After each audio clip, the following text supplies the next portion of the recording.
So, like we've got little criminals running our South African government everywhere, especially in the criminal justice system.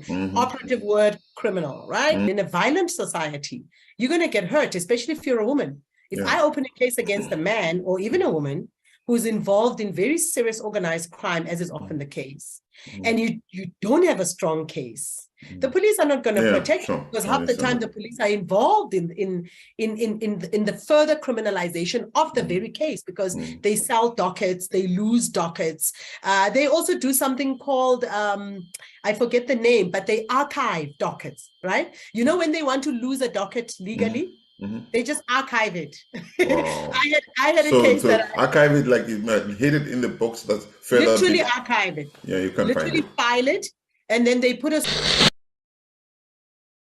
Guys, so it's been a long time we heard from Mandisa Mashego on this channel, but I found a video that was made actually 2 years ago when she has actually been sounding a lot about what General Nkwanzi recently kind of like exposed about, the whole justice system and the whole thing with dockets and all of that. But I think it's really interesting that she describes these kinds of situations of, the kind of little criminalities here and there within. She doesn't even just speak about police alone, but she speaks about the general justice system.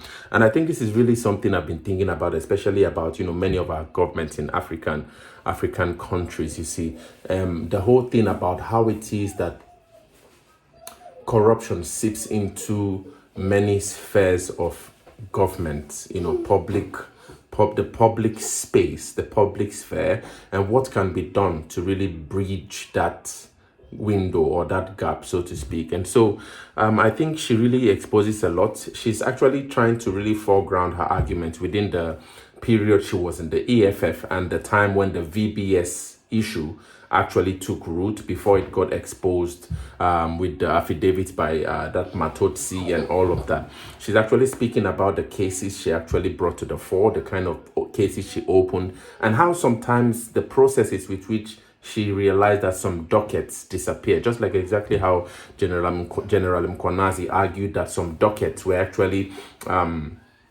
taken away, or probably allegedly anyway, that allegedly some dockets were made to, they just wouldn't find some dockets related to the political killings task team, which was set up to investigate political killings in, I think, if not the province of Gauteng or around KZN there. So Mandisa is actually foregrounding a lot of this and actually opening up some of the issues that happened during the time when the VBS took root before it got exposed. I think it's a really interesting video for us to really understand how it is that we can interpret today what's really happened in the wake of the fact that now we have a Paul O'Sullivan in a clash with Arthur Trollip. We have General Nkwanzi. We have George Matlanda, I think that's his name, who would be conducting the process for the judicial inquiry that President Ramaphosa advised to set up to begin investigations into the whole case regarding the expose of General Nkwanzi.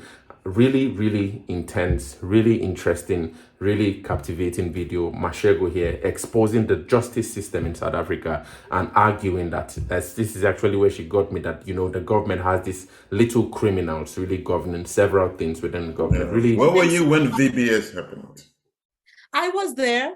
I was there. I was in the membership. I was a member. I was in the leadership.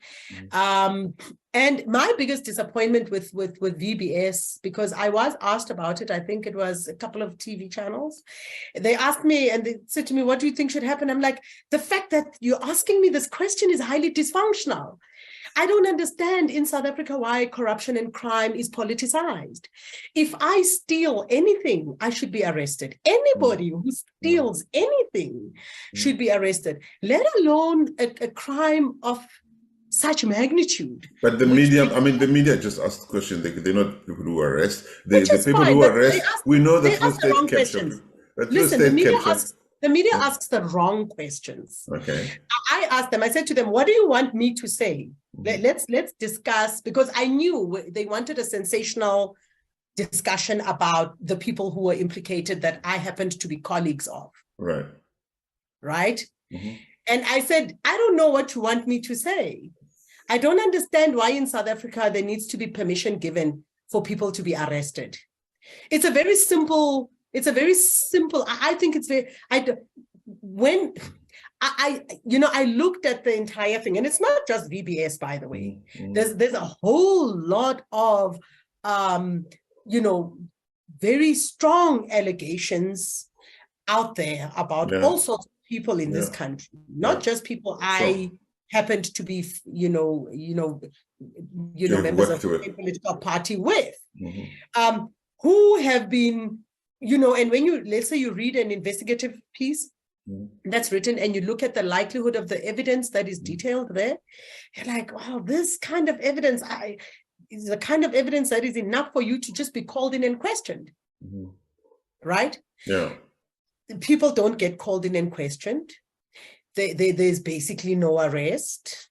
There's, I don't know, maybe there's a fear that because through state capture, the criminal justice system was captured. Mfikile Mbalule was appointed Minister of Police at the height of state capture, even after former Public Protector Tuliman Donsela had issued her report. People knew what was going on. So, and people also knew that the Guptas played a part in the appointment of ministers and other executives in boards of SOEs and stuff like that. So surely the Guptas would not have appointed Fikile Mbalula if they knew they wouldn't be safe with him. So he knows something. So, I mean, like the police can't act because the report to Becky Tlele is useless. He's not going to act against police, his comrades. So the whole system was rotten. That's why the media can only just ask questions and expose, write books, but they can't arrest people. The NPA, the police, the Hawks must arrest people. They don't do it. I do understand that, and I do appreciate the sensitive, position that mainstream media finds themselves in. But I also do believe genuinely that it's time that, if you have, I mean, the media is a very critical part of keeping our society, at least as balanced as possible. I mean, obviously, given the economic situation and the disparities and the inequalities.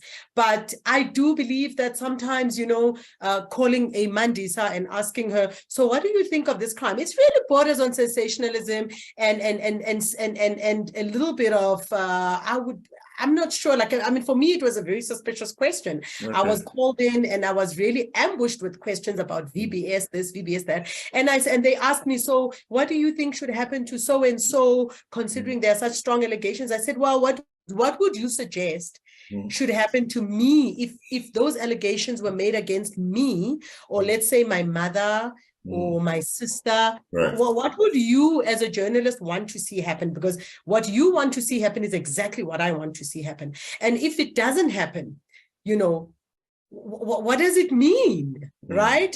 Why do you want me to be the one to say it? Do understand that okay, I want to go back to the violence issue.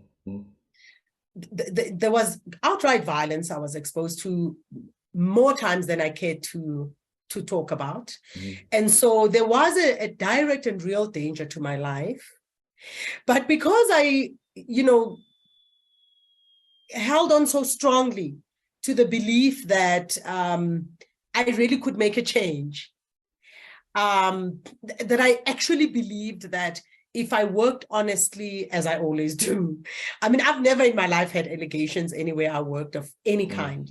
And search until you're blue in the face, because generally, I'm just not. Let's put it this way: I just don't see the value in doing things and maybe acquiring assets or money in a way that is just illegal. I'm so scared of jail. Like, I'm a claustrophobic person. Just a bit of a correction. People with this skin color don't become blue in the face, become more gray and shrink. It's a Caucasian type who become blue, okay? So please, we're speaking English now. I know. Penmanship, and it is what it is. We're here now, Yeah. So I just, my value system is so strong, and sometimes it becomes my biggest weakness, because when I really, really believe in something, I just don't think too much about it. But have you ever reported anyone who committed crime to the police? Because as a citizen, you also have a responsibility. Oh, I opened many cases, right? Okay. Firstly, you must understand that as a complainant, you become witness number one in the South African system, right? So I open a case, I then have to be the complainant and the witness, right? I can also be a victim, by the way. But yeah, so I did open lots of cases. I've opened cases wherein I had evidence, because as a complainant, if you open a case and you do not have the evidence directly, right? So you can't. I mean, you're going to lose the case in court, because what will happen is, if you do not have control over the witnesses or the evidence that needs to be submitted to strengthen your case, you're going to lose the case. And in a violent society, you're going to get hurt, especially if you're a woman. If I open a case against a man or even a woman who's involved in very serious organized crime, as is often the case, and you don't have a strong case, the police are not going to protect you, because half the time the police are involved in the further criminalization of the very case, because they sell dockets, they lose dockets. They also do something called, I forget the name, but they archive dockets, right? You know, when they want to lose a docket legally, they just archive it. Wow. I had a case that archive it, like you might hit it in the box that's further. Literally archive it. Yeah, you can literally file it, and then they put a story around it. I think in America they refer to them as cold cases, right? But in South Africa, the police are so corrupt and so incompetent and have no conscience whatsoever, right? They literally will take a case and decide that this case is not winnable in court. They take decisions like that. I forcefully had a case opened at a police station. I mean, we had to go and pick it there first, and I had to make a whole lot of noise and threats and like do crazy stuff to force the station commander to basically do something which is fully within his authority, which is to reopen the case. And he sat me down, he said, no, we archived this case. And I'm like, why did you archive the case? Because I'm sitting with a complainant who has now come to us and said, her case is not being advanced. When she calls the investigating officer, he's shady, he becomes shady. And by the way, it could be a she as well, because it's not only the males that are corrupt. You know, corruption eats you up. It's up the entire system, and it corrupts absolutely everybody. And he said to me, no, we archived it. And I said to him, like, you filed it? He's like, yeah, we archived it. And I'm like, is it the same as to we closed the case? We archived it, we closed it. Well, yeah, archiving is safer than saying close, because closure is like very fine, right? So if you close it, you're going to have to reopen a new one. Okay, so if you archive it, that's it. Yeah. So, you know, like we've got little criminals running our South African government everywhere, especially in the criminal justice system. Operative word, criminal, right? The criminalness of the justice system, right? So they find like very creative loopholes. So technicalities. So when he archives the case, right, he doesn't stand to be negatively judged by IPID, for instance. Right. Because obviously my next step would have been to go to IPID and then complain about his station, the investigating officer himself. But because he archived it, I didn't really have grounds to complain, because I did say to him, listen, I'm going to write a letter to the head of IPID in Gauteng. I'll copy the national one and tell them about this injustice, because I actually want to now lodge a complaint against you guys on top of getting the case to court urgently that you've archived. Technically, you can't, because IPID will say, well, they didn't close the case. They archived it on grounds of lack of evidence. And then they couldn't prove that there was no evidence. I could prove that they had evidence, because I had the witness who was the complainant, who was also the victim.